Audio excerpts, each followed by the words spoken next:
আচ্ছা আপনি বলেন তো দেখি, গরু ঘুম থেকে কয়টা বাজে উঠে? বলেন, গরু ঘুম থেকে কয়টা বাজে উঠে? বলেন, টাইম টেবিল নাই, বলেন গরু ঘুম থেকে কয়টা বাজে উঠে? তারা যাদের ঘুম থেকে উঠার টাইম টেবিল নেই এরা কারা? গরু। যাদের ঘুম থেকে উঠার টাইম টেবিল নেই এরা কারা? এরা হলো গরু। এরা কি? এরা হলো গরু। যাদের ঘুম থেকে উঠার টাইম টেবিল নেই এরা হলো গরু। লেকিন আমাদের ঘুম থেকে উঠার টাইম টেবিল আছে। সুবহানাল্লাহ বলবেন। আমাদের ঘুম থেকে উঠার কি আছে বলেন? টাইম টেবিল আছে। কেন? আমরা যে মুমিন। এজন্য ইহুদির ঘুম থেকে উঠার টাইম টেবিল নাই, নাসারার ঘুম থেকে উঠার টাইম টেবিল নাই, হিন্দুর ঘুম থেকে উঠার টাইম টেবিল নাই, গরু আর ছাগলের ঘুম থেকে উঠার টাইম টেবিল নাই। লেকিন আমাদের ঘুম থেকে উঠার টাইম টেবিল আছে।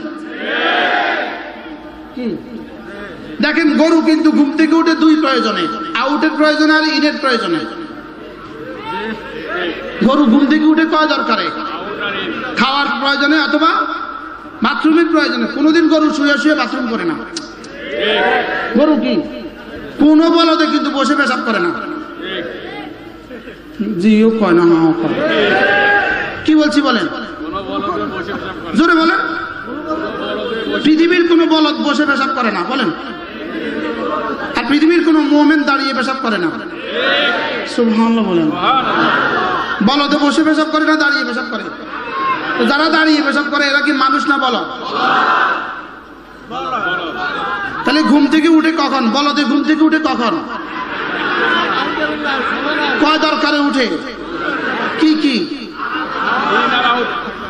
তাহলে ইনার আউটের প্রয়োজনে ঘুম থেকে উঠে গরু আর ছাগল। তাহলে যেই মুসলমান ইনার আউটের প্রয়োজনে ঘুম থেকে উঠে, নামাজের প্রয়োজনে ঘুম থেকে উঠে না, এরা আর গরু ছাগল অ্যাজ ইকুয়াল।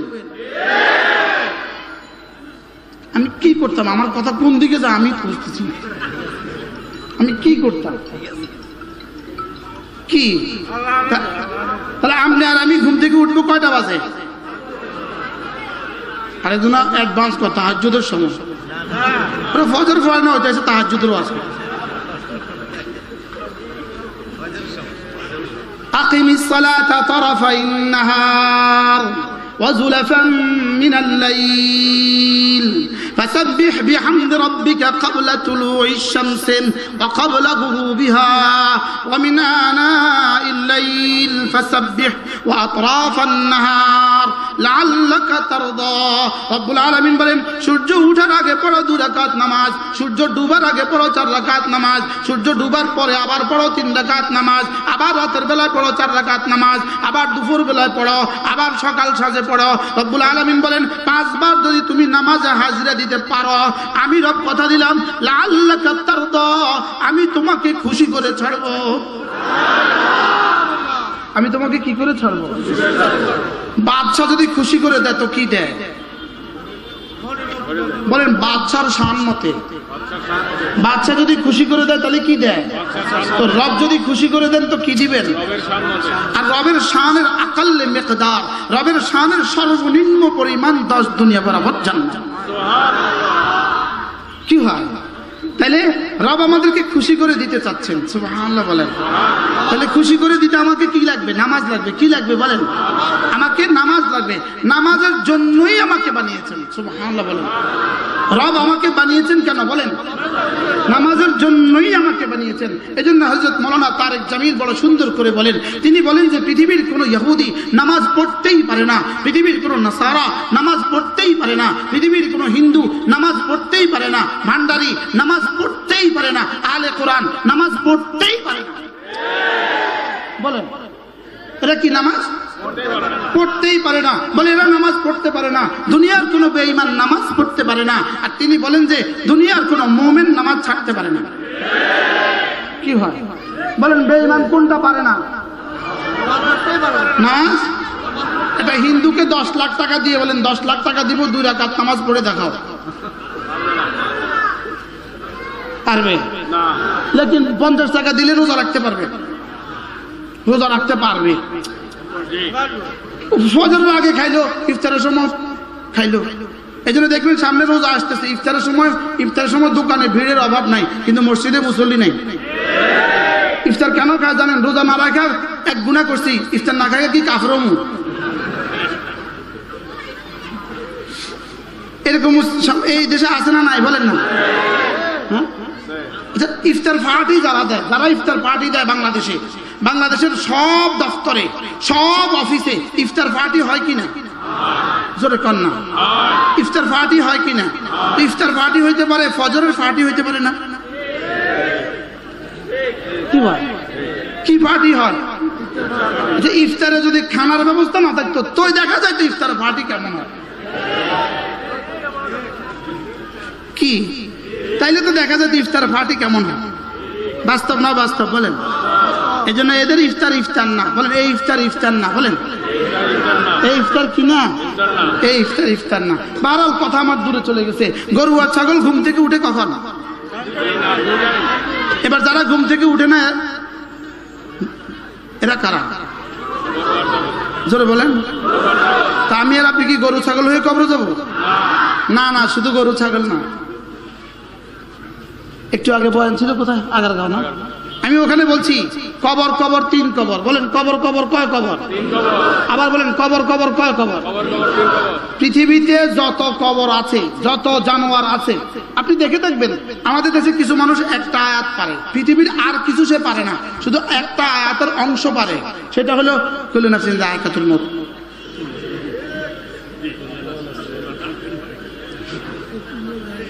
হ্যাঁ, কি পারে বলেন? এত শুদ্ধ করে ফেললে তো ওইছিল। আল্লাহ, কি পারে বলেন?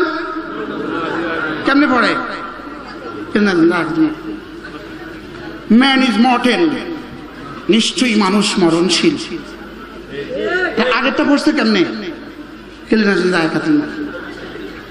তবুও পারে। যাক, কুল্লু নাফসিন যায়িকাতুল মাউত, এই শব্দের অর্থ কি? এই আয়াতে কারিমা কার কার ক্ষেত্রে? এই আয়াতে কারিমা কিন্তু গরুর আয়াত। বলেন গরুর আয়াত। এটা কার আয়াত? আপনি বিশ্বাস করেন এটা কার আয়াত? আপনি মুখ লাড়তে এতক্ষণ দেরি করলেন মাথা মাথা। এটা কার আয়াত? এটা গরুর আয়াত, এটা ছাগলের আয়াত, এটা বিড়ালের আয়াত। কুল্লু নাফসিন যায়িকাতুল মউত অর্থ কি? সমস্ত প্রাণী। তো এটার মধ্যে কে কে আছে? গরু, ছাগল, এটা শিয়াল, মুরগি, হাঁস, সাপ, বিচ্ছু, শুয়োর বলি না আর কি, আমি শুয়োর নাজসুল আইন, এই জন্য বলতে শরম লাগে। সমস্ত জানোয়ারের আয়াত হলো কুল্লু নাফসিন যায়িকাতুল মাউত। গরুর আয়াত, ছাগলের আয়াত, সাপের আয়াত, বিচ্ছুর আয়াত। লেকিন এরপরে যে অংশ ওটা কিন্তু এরা আর পারে না। ওয়া ইন্নামা তুওয়াফাউনা উজুরাকুম ইয়াউমাল কিয়ামা, এটা হলো শুধুই আমার আয়াত। আগেরটা কার আয়াত? গরু ছাগল। সব জানোয়ার মরবে, সব জানোয়ার মরবে, গরুও মরবে, ছাগলও মরবে। তাহলে এটার মধ্যে আমিও আছি, গরুও আছে, ছাগলও আছে। লেকিন পরের অংশ ওয়া ইন্নামা তুওয়াফাউনা উজুরাকুম ইয়াউমাল কিয়ামা, কিয়ামতের দিবসে শুধু তোমাকেই বনি আদম, শুধু তোমাকেই জাযার সাজা দেওয়া হবে। তাহলে পরের অংশ কার? পরের অংশ কার? পরের অংশ ভুলে গেছে, আগের অংশ মনে আছে। কোন অংশ মনে আছে বলেন? আগের অংশ কার? এই জন্য যদি কেউ বলে, যদি পৃথিবীতে কেউ বলে 1 কোটি বার বলে আমি মরবো, আমি মরবো, আমি মরবো, মুমিন হবে না। কি কি হবে না বলেন? মুমিন হবে না। হ্যাঁ, যদি বলে আমি মরবো, মরার পরে আমার বিচার হবে, আমার যাজা হবে, আমার সাজা হবে, আমি হয় জান্নাতে যাব আর না হয় জাহান্নামে যাব, এটা হবে ঈমান। এটা হবে কি? তাহলে এবার বলেন গরুও জানে গরু মরবে, কোন? এই জন্য গরু আগুনে ঝাঁপ দেয় না। সুবহানাল্লাহ। এই জন্য গরু সাগরে ঝাঁপ দেয় না। কিনলিগা? গরু বুঝে যে এটা তো পড়লে আমি মরে যাবো। গরু বুঝে কুল্লু নাফসিন যায়িকাতুল মউত। গরু বুঝে কি? লেকিন গরু মুমিন না। কেন? সামনেরটা জানে না। জোরে বলে না, সামনেরটা কি? তাহলে সামনেরটা জানা ঈমান না, এই অংশ জানা ঈমান। তাহলে কবর কবর 3 কবর। গরুর ছাগলেরও কবর, বেঈমান আর বেনামাজিরও কবর, আর মুমিনেরও কবর। 3 কবর। কবর কবর 3 কবর। কবর কবর কয় কবর? বেনামাজির গরু আর ছাগলের কবর শুধুই মাটি, গরু আর ছাগলের কবর শুধুই মাটি, বেঈমান আর বেনামাজির কবর শুধুই জাহান্নামের ঘাটি, আর মুমিনিন আর নামাজির কবর শুধুই জান্নাতের টুকরা। এর বাইরে 3 number 4th number, there is no fourth option. এখানে 4th নম্বরের কোনো অপশন নাই, এখানে 4th নম্বরের কোনো কি নাই, তাহলে কবর কবর কয় কবর? 1 নম্বর গরু ছাগলের কবর কি? মাটি। আর বেঈমানের কবর, বেনামাজির কবর জাহান্নামের কি টুকরো। আর কি মুমিনের নামাজির কবর? যখনই মুমিন বলবেন তখনই নামাজি বলবেন, শর্ত। কারণ আল্লাহ তাআলা কোরআনে কারিমে ইন্নাল্লাযীনা আমানু ওয়া আমিলুস সালিহাত কি লাগাইছে? ইন্নাল্লাযীনা আমানু ওয়া আমিলুস সালিহাত। মুমিনিন এবং নামাজি, মুমিনিন এবং রোজা, 3টা ব্যাপারে কোনো আপোষ নাই। ঈমান, নামাজ, রোজা। বলেন আবার বলেন, ঈমান, নামাজ, রোজা। ঈমান 24 ঘন্টার আমল। বলেন প্রতিটা ঘন্টার 60 মিনিটের আমল, প্রতিটা ঘন্টার প্রতিটা মিনিটের 60 সেকেন্ডের আমল। তাহলে ঈমান কতক্ষণের আমল? এখানে 1 জাররা কোনো লিক হওয়ার সুযোগ নেই, 1 জাররা লিক হওয়ার কি নাই? বলেন সুযোগ নাই। 2 নম্বর নামাজ, আমার 24 ঘন্টার আমল। নামাজ কত ঘন্টার আমল? 24 ঘন্টার আমল। 3 নম্বর রোজা, বছরের আমল। 3 নম্বর রোজা, বছরের আমল। 4 নম্বর হলো মাল যদি হয়, মালিকে নিসাব যদি হয়ে যায়, তাহলে 4 নম্বর আমল বছরে একবার। আর 5 নম্বর আমল যদি হজ ফরজ হয়ে যায় জীবনে একবার। তাহলে কয়টা পাইলাম মোট? বলেন কালিমা, নামাজ, রোজা, হজ, যাকাত। এই 5টার জন্যই রব আমাকে বানিয়েছেন। সুবহানাল্লাহ বলেন। এই 5টার জন্যই রব আমাকে বানিয়েছেন। কয়টা বলেন? এখানে কয় আঙ্গুল? এখানে কয় আঙ্গুল? এই পায়ে কয় আঙ্গুল? এই পায়ে কয় আঙ্গুল? এবার দেখেন, কালিমা, নামাজ, রোজা, হজ, যাকাত, ফজর, যোহর, আসর, মাগরিব, ইশা। আচ্ছা, এই পায়ে 5টা আঙ্গুল আছে, পায়ের আঙ্গুলগুলো কি গ্যাপে আছে না মিলানো? এই পায়ে 5টা গ্যাপে না মিলানো? এগুলো মিলানো কেন? এটা গ্যাপে কেন? এটা গ্যাপে কেন দিয়েছেন জানেন? এটা গ্যাপে দিয়েছে, এটা দিয়ে, এটা গ্যাপে দিয়েছে, এখানে দাগ কেটে দিয়েছে যে নামাজের পরে তাসবিহগুলো পড়বা। সুবহানাল্লাহ, সুবহানাল্লাহ, সুবহানাল্লাহ, সুবহানাল্লাহ। এই দাগগুলো কি আপনার মা কাটছে না আব্বা কাটছে না আল্লাহ কাটছে? কি লেগে কাটছে? আমার জিকিরের লেগে। সুবহানাল্লাহ বলে। আর এটা গ্যাপে কাটছে কি লেগা? গ্যাপে রাখছে কি লেগা? জিকির গণার জন্য। যদি এটা একসাথে দিতে গুনতে পারতেন না, দেখে এই 4টা দিয়ে গণেন, ট্রাই করে দেখেন। এই 4টার একটা দিয়ে গণেন না,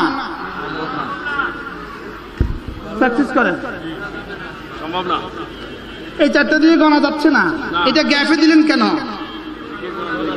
সুবহানাল্লাহ বলবেন না। তাহলে এবার বলেন, আমাকে বানাবার উদ্দেশ্য নামাজ আর জিকির। সুবহানাল্লাহ বলেন।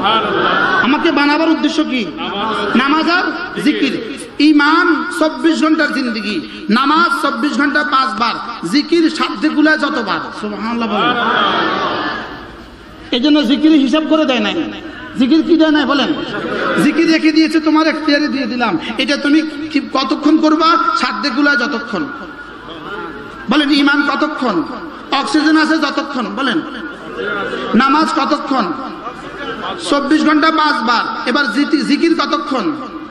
সাধ্যে কুলায় যতক্ষণ। সুবহানাল্লাহ। তাহলে আমাকে বানিয়েছে কেন? ইবাদতের জন্য। আমাকে বানিয়েছে কেন? আরো সংক্ষেপ করলে নামাজের জন্য, আরো সংক্ষেপ করলে জিকিরের জন্য। সুবহানাল্লাহ। আমাকে বানিয়েছে রব জিকিরের জন্য। আমাকে বানিয়েছে রব কেন? এই জন্য নামাজ কেন পড়বো? আকিমিস সালাতা লিযিকরি। নামাজ পড়বা আমার জিকিরের জন্য। নামাজ কেন? আমার জিকিরের জন্য। এবার আমার জিকির কেন? আমার জিকির কেন? আমার জিকির করবা এজন্য, ওয়ালা যিকরুল্লাহি আকবার। আমার জিকির তোমার জীবনের জন্য সবচেয়ে বড় ইবাদত। সুবহানাল্লাহ। তাহলে এবার সব মিলে বললে কি হবে? আমাকে বানিয়েছেন রব্বে করিম, রব্বে করিমকে ভালোবাসার জন্য। আমাকে বানিয়েছেন কেন? আল্লাহ তাআলাকে ভালোবাসার জন্য, ভালোবাসার জন্যই আমাকে বানিয়েছে। চোখ বানিয়েছে দেখার জন্য, কান বানিয়েছে শোনার জন্য, জিহ্বা বানিয়েছে বলার জন্য, হাত বানিয়েছে ধরার জন্য, পা বানিয়েছে চলার জন্য, দিল বানিয়েছে আল্লাহকে ভালোবাসার জন্য। এখন চোখ যদি না দেখে তাকে আমরা অন্ধ বলি, চোখ না দেখলে অন্ধ বলি, কান না শুনলে বধির বলি, মুখে না বললে তাকে আমরা বোবা বলি, বয়রা বোবা বলি।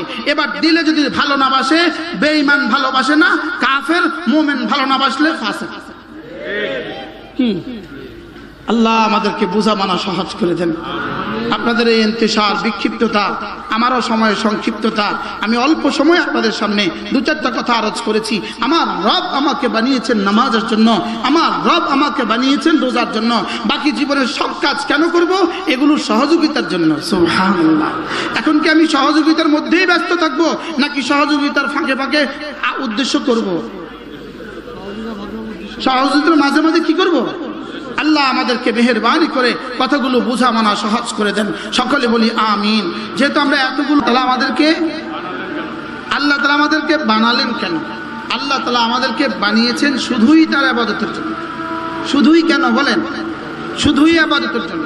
তাহলে প্রশ্ন হবে, ইবাদতের জন্যই যদি আমাদেরকে বানিয়ে থাকেন, আমরা বাকি কাজগুলো করব কেন? প্রশ্ন হবে কিনা বলেন? জুতা শিলানেওয়ালা জুতা শিলাবে কেন? রিক্সাওয়ালা রিক্সা চালাবে কেন? ব্যবসায়ী ব্যবসা করবে কেন? চাকরিজীবী চাকরি করবে কেন? যদি আমাদেরকে ইবাদতের জন্যই বানিয়ে থাকেন, বাকি কাজগুলো করবে কেন? উত্তর হলো, বাকি কাজগুলো করবে ইবাদতের সহযোগিতার জন্য। উত্তর কি বলেন? ইবাদতের কি? আমাকে বানিয়েছেন ইবাদতের জন্য, আর বাকি কাজগুলো ইবাদতের কি? সহযোগিতার জন্য। এবার বলেন তো দেখি, কিছু হলো ইবাদতের সহযোগিতা, কিছু হলো ইবাদত। যেমন ধরেন, নামাজ হলো ইবাদত। নামাজ হলো কি? ইবাদত। নামাজ ফরজ, নামাজের জন্য সতর ঢাকা ফরজ। সতর ঢাকা কি? ফরজ। সতর ঢাকার জন্য কাপড় কিনা ফরজ। কাপড় কি? কাপড় কেনার জন্য কিন্তু কাপড় বেচা ফরজ। কেউ যদি কাপড় না বেচে, তাহলে কাপড় কিনবেন করতেন। ইনি আমার ছোটবেলার শিক্ষক। কালিমুল্লাহ ভাই।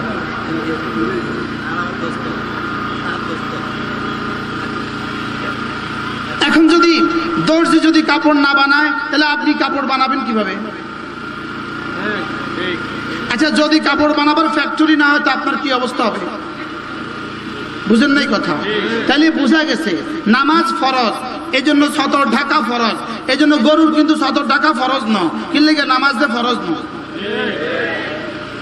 ছাগলের সতর ঢাকা কিন্তু কিনা কেন? নামাজ দে ফরজ না। এই জন্য ছাগলের কিন্তু কাপড়ের কোনো ফ্যাক্টরি নেই, গরুর কিন্তু কাপড়ের কোনো কি নাই বলেন? ফ্যাক্টরি নেই। কেন? এই জন্য যারা সতর ঢাকে না, এটা মূলত মানুষ নয়, এটা গরু আর ছাগল। কি বলছি? এটা কি বলেন? যারা সতর ঢাকে না, এরা কি? কেন গরু আর ছাগল? কারণ গরু আর ছাগল আর এরা বরাবর। গরু আর ছাগল আর এরা কি? কেন বরাবর? গরু সতর ডাকে না। আলা আলি মুহাম্মদ كما صليت على إبراهيم وعلى آل إبراهيم إنك حميد مجيد اللهم بارك على محمد وعلى آل محمد كما باركت على إبراهيم وعلى آل إبراهيم إنك حميد مجيد أما بعد فأعوذ بالله من الشيطان الرجيم بسم الله الرحمن الرحيم من عمل صالحا من ذكر أو أنثى وهو مؤمن فلنحيينه حياة طيبة ولنجزينهم أجرهم بأحسن ما كانوا يعملون. وقال تعالى: رجال لا تلهيهم تجارة ولا بيع عن ذكر الله وإقام الصلاة وإيتاء الزكاة يخافون يوما تتقلب فيه القلوب والأبصار ليجزيهم الله أحسن ما عملوا ويزيدهم من فضله الله يرزق من يشاء بغير حساب. صدق الله مولانا العظيم.